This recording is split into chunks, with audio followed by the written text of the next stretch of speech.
अगर तू खुदा की रज़ा चाहता है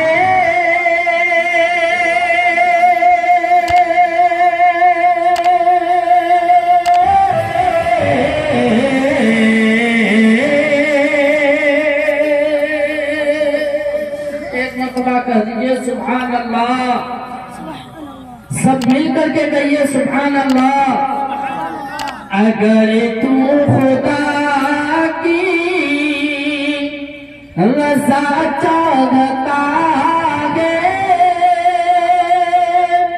हबीब खुदा को मनाना पड़ेगा।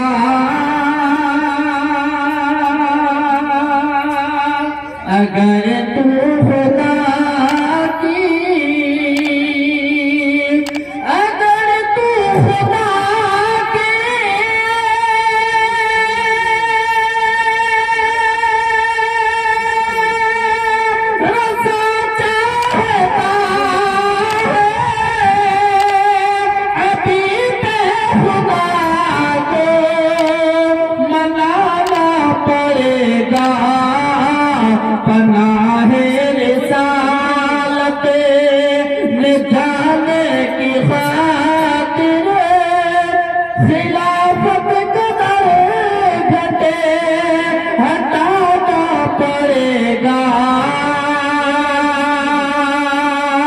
अगर तू खुदा की रज़ा चाहता है